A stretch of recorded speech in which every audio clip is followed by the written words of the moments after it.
Students, मैं प्रतीक कुमार। आज इस वीडियो में हम टॉपिक करेंगे अलजेब्रा।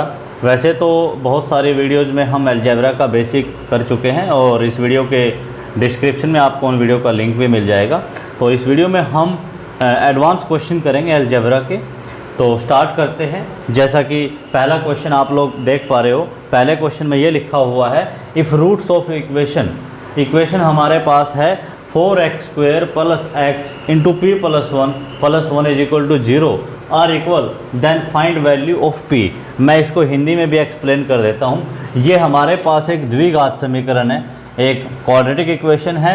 इसमें इन्होंने ये कहा कि यदि इस इक्वेशन के मूल बराबर है, हमें पता है द्विघात समीकरण में जो मूल होते हैं वो होते हैं 2। यदि इस द्विघात समीकरण में इसके मूल यदि बराबर हैं तो p का मान बताओ, p का मान कितना आएगा। ठीक है बच्चों, इस क्वेश्चन को करने के दो मेथड है हमारे पास यहाँ पे। एक तो आप लोगों ने द्विघात समीकरण में सीखा भी होगा, और मैंने जो पिछली वीडियो थी अलजेब्रा से संबंधित उनमें बेसिक पूरा अच्छे से करा रखा है, आप उनको देख सकते हो। तो यदि किसी भी द्विघात समीकरण के मूल बराबर हो, अगर किसी भी क्वाड्रेटिक इक्वेशन के रूट्स इक्वल हो, तो क्या होता है, हमेशा d बराबर होता है 0 के। d को हम यहाँ पे कहते हैं डिस्क्रिमिनेंट, विविक्त कर बोलते हैं हिंदी में। और d का जो फॉर्मूला है वो होता है b² - 4ac। तो या तो हम इसको इस तरीके से भी कर सकते हैं बच्चों। चलो पहले इसी तरीके से करते हैं, फिर हम नेक्स्ट मेथड करेंगे इसमें। ठीक है, तो द्विघात समीकरण जो है हमारे पास, द्विघात समीकरण में जैसा कि आप लोग देख पा रहे होंगे, a का मान कितना है, a का मान वो होता है जो x की 2 के साथ होता है। तो a का मान यहाँ पे है 4। b का मान है बच्चों जो x का कोफिशिएंट होता है, यानी कि x का जो गुणांक होता है। एक्चुअली हमारी द्विघात समीकरण होती है, मैं उसका एक जनरली फॉर्म लिख रहा हूँ, उसका एक सामान्य रूप लिख रहा हूँ, ax2 + bx + c = 0। ये हमारी एक द्विघात समीकरण होती है, क्वाड्रेटिक इक्वेशन होती है। यहाँ पे x² का जो कोफिशिएंट है, x² का जो गुणांक है वो a है, x का कोफिशिएंट b है और बाकी हमारा c। कहने का मतलब ये a, b और c जो है ये मेरे तीनों के तीनों कांस्टेंट होते हैं। और याद रखना, आप किसी भी इक्वेशन में जितनी पावर होगी उसके उतने ही रूट्स होंगे। मैं इस बात को रिपीट कर रहा हूँ, किसी भी इक्वेशन में जितनी पावर होगी उस इक्वेशन की, उस समीकरण की जो भी पावर होगी, उतने ही उसके हल होंगे, उतने ही उसके रूट्स होंगे, उतने ही उसके मूल होंगे। ठीक है बच्चों, तो यहाँ पे पावर 2 है, तो हमें इसका पता है कि ये एक द्विघात समीकरण है, तो इसमें मूल भी हमेशा 2 होते हैं। उनको हम अल्फ़ा बीटा से दिखा देते हैं। जो रूट्स होते हैं ना क्वाड्रेटिक इक्वेशन में, द्विघात समीकरण में, उनको हम अल्फ़ा बीटा से रिप्रेजेंट कर देते हैं। तो अब क्वेश्चन क्या था, उस क्वेश्चन को अगर हम इस जो स्टेटमेंट थी, जो हमारी द्विघात समीकरण थी, अगर हम एक जनरल एक द्विघात समीकरण के साथ मैच करें, तो a की वैल्यू हमें मिलेगी 4, b की वैल्यू हमें मिलेगी यहाँ पे p = 1 और बच्चों c की वैल्यू है 1। ठीक है, अब इसमें इस क्वेश्चन में कंडीशन ये थी कि इस क्वाड्रेटिक इक्वेशन के रूट्स इक्वल है, मतलब इस द्विघात समीकरण के मूल जो है वो बराबर है। तो p का मान ज्ञात करो। अब जब किसी भी द्विघात समीकरण के मूल बराबर हो तो वहाँ पे d का मान हमेशा 0 के बराबर होता है। d का मतलब डिस्क्रिमिनेंट, विविक्त कर, और d का जो फॉर्मूला है वो हमारा होता है b² - 4ac। तो b कितना है बच्चों, b है हमारा p = 1। ठीक है, b की 2 यानी कि b² - 4 × a का मान 4 है और c का मान 1 है। और हमें पता है कि इसके मूल बराबर है, यदि मूल बराबर है तो d का मान हमारा बराबर रहेगा 0 के। इसको हल करते हैं बच्चों। अभी p = 1 की पावर 2, 4 × 16 बराबर है 0। p = 1 की पावर 2, 16 को हम लिख सकते हैं 4 की पावर 2। ठीक है बच्चों, अब हमारे पास अलजेब्रा में, बीजगणित में एक फॉर्मूला होता है। क्या फॉर्मूला होता है, फॉर्मूला हमारे पास होता है कि a² - b² a² - b² हमेशा बराबर होता है a - b, a + b। ठीक है जी, तो यहाँ पे इसी प्रकार a जो है मेरा वो है p + 1 और b जो है मेरा वो है 4। तो a + b × a - b, p = 1 - 4, p = 1 plus 4 किसके बराबर है? ये 0 के बराबर है। ये सूत्र लगा दिए मैंने। यहाँ पे सूत्र होता है हमारे पास a square minus B square, जो कि इक्वल होता है a minus B into A plus B. A को हमने ले लिया था यहाँ पे p प्लस 1 और b को हमने यहाँ पे ले लिया था 4। ठीक है बच्चों, तो इस फॉर्मूले को हमने यहाँ पे पुटअप कर दिया। उसके बाद देखो ये रहेगा हमारा p माइनस 3, ये हो जाएगा p प्लस 5 बराबर है 0 के। एक बार तो हम इसको 0 के बराबर लेंगे। इफ़ यदि p माइनस 3 इक्वल है 0 के तो p की वैल्यू आ जाएगी 3। एक बार फिर इसको 0 लेंगे। यदि p प्लस 5 0 के बराबर है तो p की वैल्यू कितनी आ जाएगी? -5। कहने का मतलब है इस क्वेश्चन के हमारे दो आंसर आएंगे। एक तो p की वैल्यू आएगी 3 और एक आएगी -5। एक तो ये तरीका था बच्चों इस क्वेश्चन को करने का। दूसरा तरीका क्या है? दूसरा तरीका मैं आपको अभी बता देता हूँ। दूसरे तरीके में हम क्या करेंगे, एक मूल को देखो दोनों के दोनों मूल बराबर है, दोनों के दोनों मूल बराबर है, तो इस बात का मतलब ये है कि एक मूल भी हमारा अल्फ़ा है और दूसरा मूल भी हमारा अल्फ़ा है। ये हमने कंसीडर कर लिया, ये हमने मान लिया कि दोनों के दोनों मूल जो है समान है, तो इसका मतलब पहला भी अल्फ़ा है और दूसरा भी क्या है? अल्फ़ा। अब आप लोगों ने एक बात सुनी होगी, sum of the roots, sum of roots, मूलों का योगफल किसी भी द्विघात समीकरण में, क्वाड्रेटिक इक्वेशन में मूलों का जो योगफल होता है, सम ऑफ द रूट्स होता है, वो होता है -b/a, या उसको हम ऐसे भी दिखा सकते हैं minus coefficient of coefficient of x upon coefficient of x square. ठीक है बच्चों, और हमें पता है जो x का जो कोफिशिएंट होता है एक क्वाड्रेटिक इक्वेशन में, वो हमारा क्या होता है? b होता है, और जो x स्क्वायर का जो कोफिशिएंट होता है वो a होता है। तो इसलिए हम इसको ऐसे भी लिख सकते हैं -b/a, या उसको हम ऐसे भी दिखा सकते हैं। इसी तरह एक हमारा होता है product of roots. Product of roots, product of roots का मतलब मूलों का गुणनफल। बच्चों इस वीडियो में हम क्वेश्चन तो करेंगे, साथ में क्वेश्चन से जुड़ी जितने भी कंसेप्ट है उनको भी समझते हुए आगे चलना है। अगर मान लो आप 1, 2, 4, 5, 10 क्वेश्चनों पर रट्टा लगा लेते हो, आपको उसका बेसिक, उसका कंसेप्ट बिल्कुल नहीं पता है, तो एग्ज़ाम में ये तो है नहीं कि वो question as it is repeat होंगे, हो भी सकते हैं लेकिन चांसेस बहुत कम होते हैं। एग्ज़ाम में क्या होता है, अक्सर जो एग्जामिनर जो होता है वो उनसे मिलते जुलते क्वेश्चनों को सेट करता है एग्ज़ाम में। तो हमें हमारा जो कंसेप्चुअल है, जो हमारा बेस है, वो बहुत ज़्यादा स्ट्रॉन्ग होना चाहिए। तो इसलिए साथ के साथ हम कंसेप्ट को भी क्लियर करते रहेंगे इस वीडियो में। प्रोडक्ट ऑफ द रूट्स, मूलों का गुणनफल। मूलों का गुणनफल होता है c/a, या उसको हम ऐसे भी दिखा सकते हैं कि कांस्टेंट c, और यहाँ पे क्या रहेगा? सेम वही कोफिशिएंट ऑफ x स्क्वायर।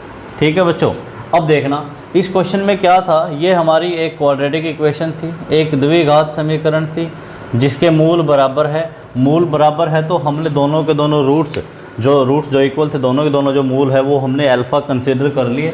ठीक है, अब देखो सबसे पहले तो मूलों का योगफल, यानी कि अल्फ़ा प्लस अल्फ़ा।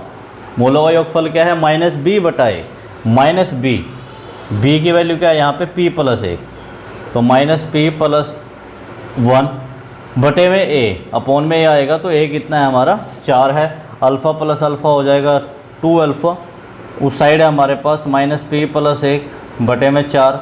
अल्फ़ा का मान आ जाएगा यहाँ से -p+1 बटे में 4 दूनी 8। एक तो आ गया हमारे पास मूलों के योगफल से ये समीकरण। ठीक है, अब करते हैं मूलों का गुणनफल। मूलों का गुणनफल मतलब अल्फ़ा इंटू अल्फ़ा, और मूलों का गुणनफल क्या होता है? मूलों का गुणनफल होता है c/a। c की वैल्यू 1 है और उसकी वैल्यू है, a की वैल्यू है 4। c/a का मतलब 1/4। ठीक है बच्चों, तो यहाँ से अल्फ़ा की 2 आ जाएगा 1/4। ठीक है, अब उसके बाद देखो इन दोनों समीकरणों में क्या आपको डिफरेंस नज़र आ रहा होगा। लेफ्ट हैंड साइड में यहाँ पे अल्फ़ा है, यहाँ पे अल्फ़ा स्क्वायर है, या तो इसको भी आप अल्फ़ा बनाओ या इसको आप अल्फ़ा स्क्वायर बनाओ। इसको अल्फ़ा स्क्वायर कैसे बना सकते हैं? स्क्वेयरिंग ऑन बोथ साइड, यानी कि दोनों तरफ वर्क करने पर, जब हम दोनों तरफ वर्क करेंगे तो ये इस साइड हो जाएगा अल्फ़ा स्क्वायर और उस साइड हो जाएगा हमारा माइनस का। यदि हम वर्क करेंगे तो क्या होगा, प्लस होगा। तो यानी कि p प्लस 1 स्क्वायर और यहाँ पे 8 स्क्वायर। अब इन दोनों से देखो आप, लेफ्ट हैंड साइड बराबर है लेफ्ट हैंड साइड के, लेफ्ट हैंड साइड बराबर है लेफ्ट हैंड साइड के, तो इसका मतलब राइट हैंड साइड भी बराबर होंगी। कहने का मतलब क्या है कि यहाँ पे p प्लस 1 इसका वर्ग और 8 का वर्ग क्या होगा 64 बराबर होगा 1/4 के। ठीक है, 4 16 चौके 64, आर पार गुना करेंगे तो यानी कि p प्लस 1 की पावर 2 बराबर है 16। इस 16 को जब हम यहाँ पे लेके आएंगे यानी कि इसको हम लिख सकते हैं -16 और वहाँ पे क्या रह जाएगा 0। आप याद करो जब हमने इसका पहला तरीका जो किया था, फर्स्ट मेथड जो किया था, d का मान 0 के बराबर रख के, उसमें सेम लास्ट में ऐसा ही आया था।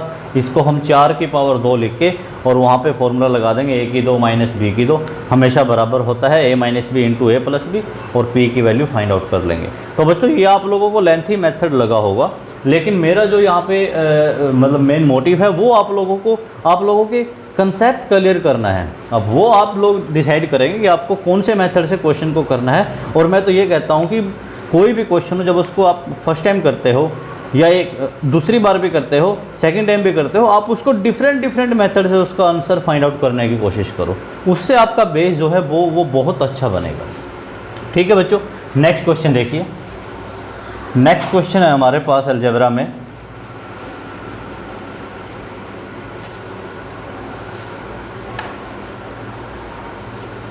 नेक्स्ट में है बच्चों बहुत ईजी सम है, under the root x upon Y plus under the root y upon x equal to 10/3।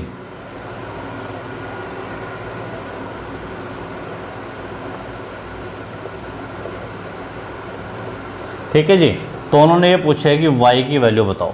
ठीक है, क्वेश्चन क्या है हमारे पास, अंडर द रूट x, यानी कि इसका मतलब ये है कि ये जो हमारा x है ये भी वर्गमूल में है और y भी हमारा वर्गमूल में है। इसी तरह यहाँ पे ये y भी वर्गमूल में है और ये x भी वर्गमूल में है। ये हमें बराबर दिया हुआ है 10/3 के, तो वहाँ से हमें y की वैल्यू निकालनी है। ठीक है बच्चों, तो बहुत सिंपल क्वेश्चन है और इसमें एक कंडीशन और दे रखी है। क्या दे रखी है, मतलब ये तो है ही और साथ में x प्लस वाई दे रखा है हमें 10 के इक्वल। सॉरी, क्वेश्चन की जो स्टेटमेंट थी वो आपको थोड़ा सा दूरी बता दी थी मैंने।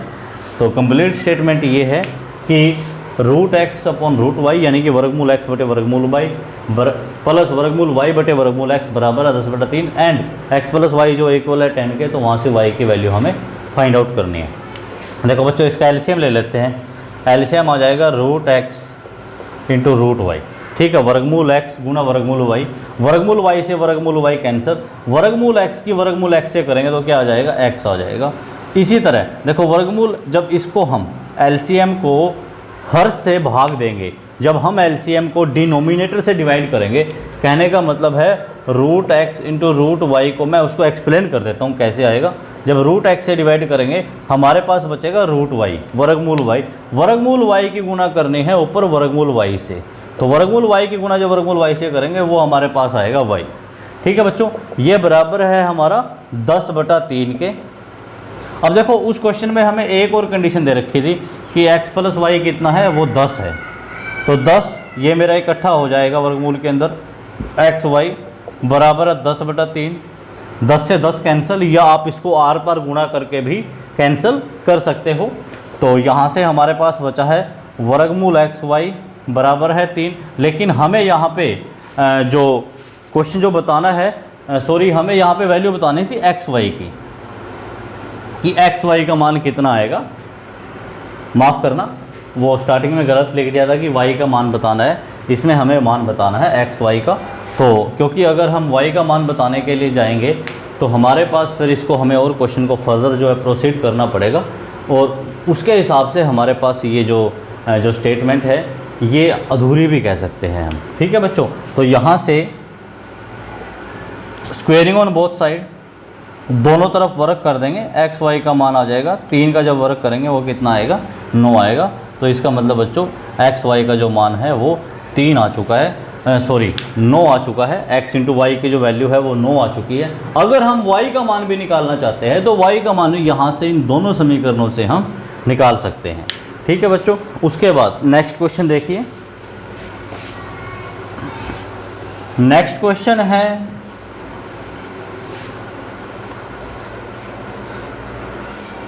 30 की पावर 3 जमा 20 की पावर 3 माइनस 50 की power 3, 30 cube plus 20 cube minus 50 cube को सोल्व करो कितना आएगा। वैसे तो इस क्वेश्चन को यहाँ पे बच्चा जब करेगा ना उसको ऑप्शन में 0 भी मिलेगा। तो अगर उसको 0 मिलता है वो सोचेगा 30 और 20 50 हो गए, 50 से 50 कैंसिल 0, वो फटाफट उसको 0 को टिक कर देगा, लेकिन वो गलत होगा। दूसरा, इस क्वेश्चन को करने के यहाँ पे 2 मेथड हैं। एक मेथड तो ये है कि आप डायरेक्ट इसको 30 की पावर 3 है यानी कि 30 को 3 बार गुणा करो, 20 को 3 बार गुणा करो आपस में, 50 को 3 बार आपस में गुणा करके उसको हल करके उसका आंसर निकालो। दूसरा तरीका क्या है वो मैं आपको बीजगणित में अगर हम इस क्वेश्चन को करना चाहेंगे तो कैसे करेंगे वो देखना बच्चों। हमारे पास एक फॉर्मूला होता है अलजेब्रा में। फॉर्मूला क्या होता है? फॉर्मूला होता है a की 3 प्लस b की 3 प्लस c की 3 माइनस 3abc हमेशा बराबर होता है a plus b plus c into a की 2 जमा b की 2 जमा c की 2 minus ab minus bc minus ca। ठीक है। इसी फॉर्मूले से आगे हम एक फॉर्मूला बनाते हैं। यदि if a plus b plus c बराबर है 0, देखो अगर ये 0 हो गया, सोचने की बात है, तो राइट हैंड साइड क्या होगी? कंप्लीटली 0 हो जाएगी। अगर राइट हैंड साइड कंप्लीटली 0 हो जाएगी तो इसका मतलब लेफ्ट हैंड साइड में क्या है? a की 3 जमा b की 3 जमा c की 3 माइनस 3abc किसके बराबर हो जाएगा? 0 के।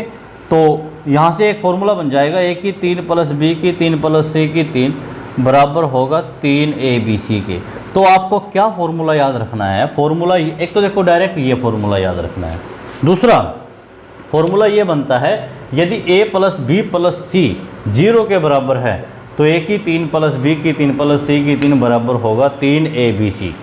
ठीक है बच्चों। अब इस क्वेश्चन में क्या है? इस 30 को तो हम मान लेते हैं a, इस 20 को हम मान लेते हैं b और इस 50 को मान लेते हैं c माइनस 50 को।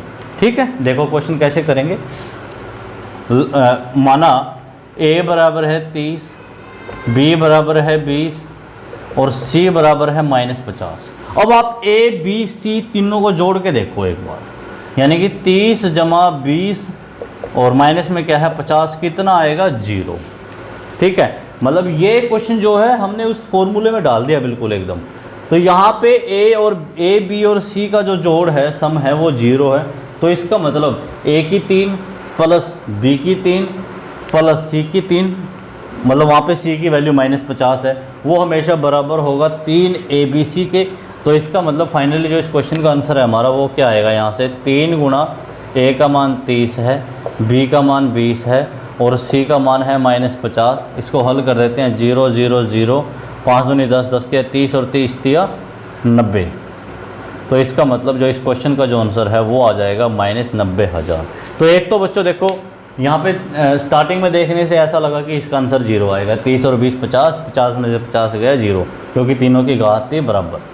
कुछ बच्चे 0 कर देंगे, कुछ इसको फिर ऐसे करेंगे 30 को पहले 3 बार गुणा करेंगे, ठीक है जी, फिर 20 को, फिर 50 को, फिर इसको हल करेंगे। लेकिन जिन बच्चों की अच्छी प्रैक्टिस है अलजेब्रा में वो इस क्वेश्चन को एक ही स्टेप में कर सकते हैं।